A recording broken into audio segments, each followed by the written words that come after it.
Good afternoon. The first item of business this afternoon is portfolio questions, and the portfolio on this occasion is social justice. A reminder to members wishing to ask a supplementary question to press the request to speak buttons during the relevant question. As members be aware, we are pretty tight for time across the afternoon, so the usual appeal for brevity. Question number 1 is not lodged. I call question number 2, Maggie Chapman. Thank you. To ask the Scottish Government how its draft budget 2025-26 will contribute towards promoting anti-racism campaigns and initiatives. Minister Kokab-Stewart.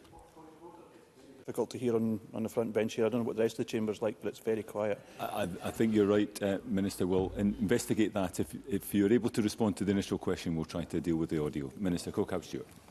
Get that one. The Scottish Government are committed to working with partners across the public and third sectors to embed anti-racism and advance the race equality framework, including the delivery of the Anti-Racism Observatory as stated in our programme for Government 24-25. The details of spending commitments are subject to the outcome of any further spending review by the Scottish Government and approval of the annual budget bills by the Scottish Parliament. The Equality and Human Rights Fund 21-25 represents an overall £1 million increase over previous funding, with an additional £6.3 million, that's 22%, dedicated to race equality and anti-racism. Maggie Chapman. I thank the Minister for that answer. Far-right activity stoking anti-migrant rhetoric and violence is on the rise around the world. High-profile figures are casually using fascist gestures and hateful language. Blatantly racist slogans and stickers are appearing with increasing frequency in bus stops, lampposts and the like in Aberdeen and elsewhere. It's no wonder that many members of our diverse communities feel increasingly targeted and marginalised. Does the Minister agree that we all have a responsibility as part of our anti-racist practice to stand up to and challenge racism wherever we encounter it? And can she say what work is underway with partners, including in the public sector, who support or have responsibilities to protect marginalised people and tackle racism? Cabinet Minister. Thank you, Presiding Officer. We unequivocally condemn any form of prejudice or hatred, including racism. They have absolutely no place in our society and nobody should ever be subjected to them. The Scottish Government is committed to building cohesive communities within which divisive narratives will not resonate, and it is everyone's responsibility to challenge hatred. We have been working closely with partners, including third sector organisations, justice organisations and local authorities, to tackle and prevent hatred and prejudice, to support and protect marginalised communities that they represent. Okay, question number 3, Liam Kerr. To ask the Scottish Government what its response is to reinforced autoclaved aerated concrete being found in current and formerly council-owned residential properties in Dundee. Minister Paul McLennan. I recognise that this is a very difficult time for households affected by RAC. In line with the Institution of Structural Engineers guidance, Dundee City Council assessed the RAC in their rented homes as mainly low or medium risk and commenced a programme of inspections. They are encouraging private owners to undertake their surveys to identify the most appropriate action. RAC is regarded as an issue of building maintenance with responsibility of a matter for property owners, informed by professional advice and best practice. We are working alongside Dundee Council to ensure that affected households are supported appropriately. Liam Kerr.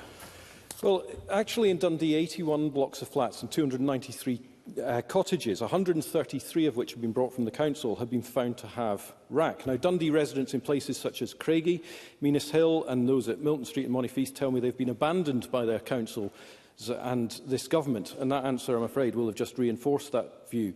The First Minister told me a fortnight ago that this government would engage with councils and residents to navigate them through this. So when can Dundee RAC residents expect to hear from this Minister setting up a meeting with them and the council?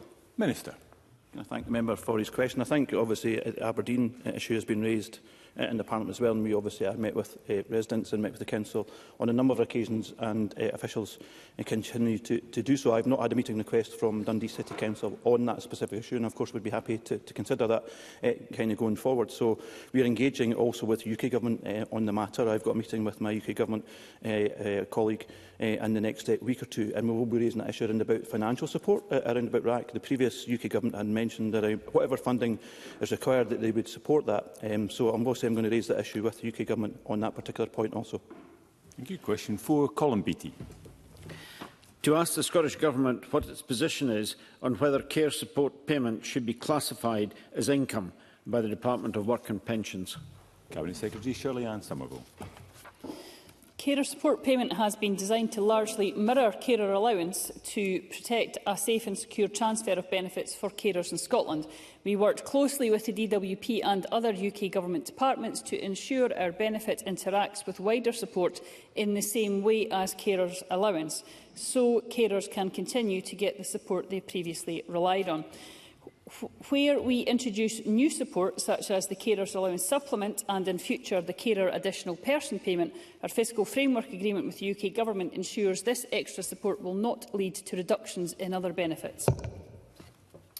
Colin Beattie. Constituents have contacted me to report the difference that the carers support payment will make to them, only to then have the same amount removed from universal credit by DWP because it's classed as income. Are there ongoing discussions with the UK Government to ensure a no-detriment agreement can be put in place, allowing carers in Scotland to benefit from the additional monies? Cabinet Secretary. Well, as I've mentioned in my original answer, carers support payment does mirror carers allowance, and one of the reasons for that is that it has the same purpose as carers allowance. It's an income replacement benefit for those less able to work due to caring. So this means it is treated as income in calculating other income replacement benefits like universal credit, but carers are still better off because an extra amount called the carer element can then be included in the calculation. Carers in Scotland do also get the extra support of the Carers Allowance Supplement, which is not available in the rest of the UK. And we are continuing our work to introduce the Carers Additional Person Payment, as I mentioned in my original answer. We are working with the UK Government to ensure that those do not lead to reductions in DWP benefits. Thank you. Supplementary, Pam Duncan-Glancy. Presiding officer, and it appears that this particular issue is also happening with council tax and through Social Security Scotland as well. So on transfer to universal credit, some carer support payments claimants are being hit with immediate demands for payment of full council tax. My constituent was sent a bill of £350 to be paid in short order. So staff and managers are aware of this, but the only thing they're able to do is a manual workaround. So can I ask the Cabinet Secretary, what can she do to urgently update the IT systems within local government at Social Security Scotland and work with the DWP to take this unacceptable burden from people who receive benefits and staff who work in the system?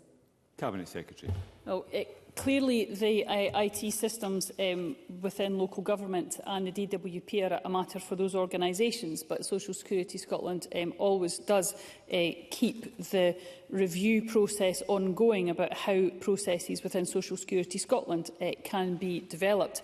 We are engaging with the DWP, who are investigating and working quickly to resolve any issues, and have issued updated guidance to local authorities with reference to the matter which I think Ms Duncan-Glancy is picking up with me.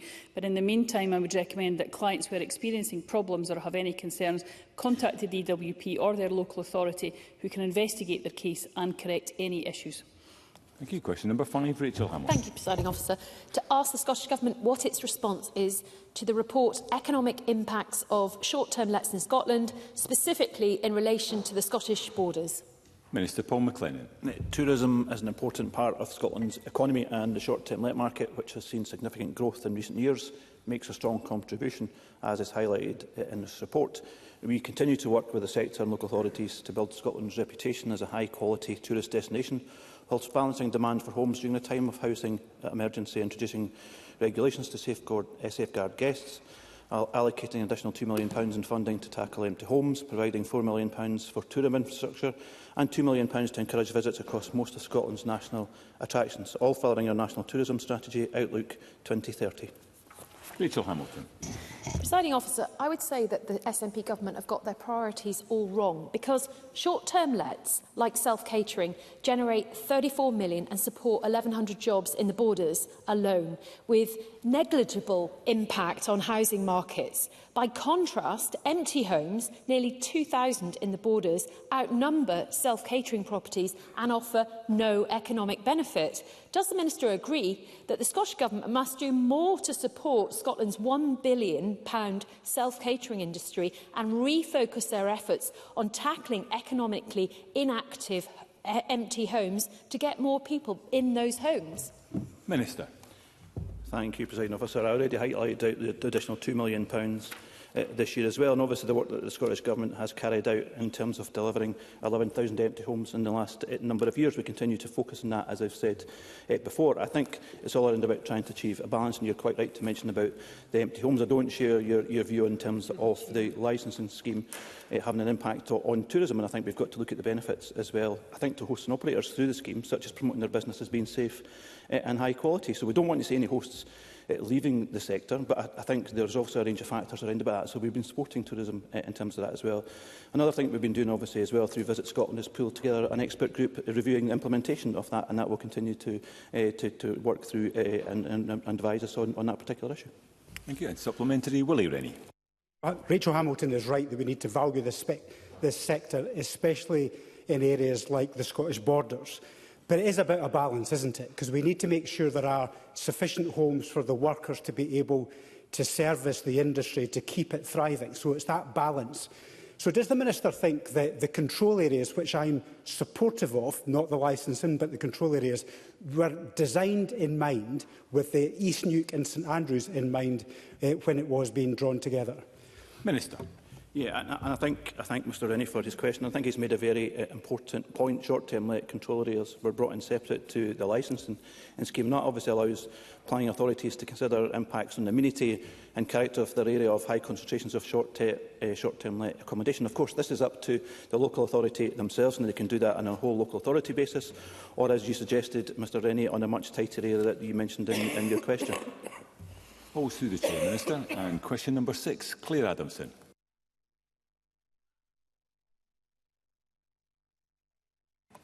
Can we have Ms Adamson's microphone? There we go. Thank you. Sorry, Presiding Officer. To ask the Scottish Government how it is supporting people in Motherwell and Wishaw in accessing social security entitlements. Cabinet Secretary. Through our benefit take-up strategy, we are implementing initiatives to support people to access their entitlements. This includes targeted marketing of payments and assistance from local delivery teams to help people apply, with advisors available in co-located venues in Wishaw and Motherwell. The draft budget bill for 25-26 includes over £12.8 million for free income maximisation support, welfare and debt advice. Our investment supports advice services, which are delivered in many ways, including face-to-face, telephone and online. And additionally, welfare advice and health partnerships provide financial advice directly in 3 GP practices within the member's North Lanarkshire constituency. Claire Adamson. I thank the Cabinet Secretary for her answer. Many vulnerable people find navigating issues with the DWP particularly hard, especially given the stigmatising language we continue to hear from government about cutting social security bills. My Motherwell and Wishaw constituents have experienced errors in debt calculation and issues with direct payments of universal credit to third parties, especially energy companies. I'm happy to share examples with the Cabinet Secretary. Will the Cabinet Secretary press the UK Government to ensure that the current system of direct payments to third parties, including energy companies, is reviewed to ensure accuracy, fairness and proper safeguarding measures for vulnerable claimants? Cabinet Secretary. Well, I share the member's concern about some of the language that's being used around social security both by Conservative and now the Labour government, and indeed Scottish Labour, and discussion of handouts. I would like to be clear, though, that unlike the DWP, we don't have the powers to make direct deductions to third-party services. So the Scottish Government is committed to ensuring that we operate in this with fairness, dignity and respect for all clients, and that includes in our work around debt collection. The UK Government's approach, including deductions for advance payments and historic overpayments, often do leave people with too little to live on. I will continue to press the UK Government to adopt fairer measures that safeguard people, including that work towards the Essentials Guarantee, and the member raises a very important point about the impact that can make to the constituents. Thank you. Question 7, Stephen Kerr. To ask the Scottish Government what plans it has to mitigate against future increases to Social Security Scotland's overall spend on benefits. Cabinet Secretary. Social Security is an investment to the people in Scotland. All governments are encouraged and should be encouraging more people to take up the benefits that they are entitled to. The Scottish Government is investing around £6.9 billion in social security benefits in 25-26, and this is projected to increase to £8.7 billion in 29-30. The Scottish Government is committed to ensuring that finances remain on a sustainable trajectory, and we will publish our next medium-term financial strategy later this year, alongside a fiscal sustainability delivery plan. Stephen Kerr. Well, that's 14% of next year's budget being spent on social security, with, as the Cabinet Secretary says, that rising to £8.7 billion in 2029. That, by the way, is £1 million an hour. So while the First Minister claims rightly that the solution to poverty is good work and warm homes, the SNP seem to celebrate this increase. They should focus on reducing dependency by growing the economy and expanding the workforce. They should be aiming to cut the benefits bill, not planning to increase it exponentially. What will the Cabinet Secretary be doing to focus on tackling worklessness and helping benefits claimants get back to work? Cabinet Secretary. Well, I think we've just seen some of that stigmatising language in the Chamber this afternoon, Presiding Officer, because what we'd have to see when we're talking about dependency... Cabinet Secretary, can you resume your seat a second? I will not tolerate barracking across the Chamber, okay? We had this at FMQs. We're not going to have it in portfolio questions. We're going to listen to the Minister respond to the questions and to the question. Point of order, Stephen Kerr. Can I apologise, Presiding Officer, for shouting across the Chamber, but I hope you'll understand that calling work a stigma is ridiculous. It's not a point of order, and that is just further extending denying the opportunities for people to come in with supplementary questions, because we're tied up with this nonsense. I'm going to ask for the Cabinet Secretary to resume answering this question, and then we'll move on.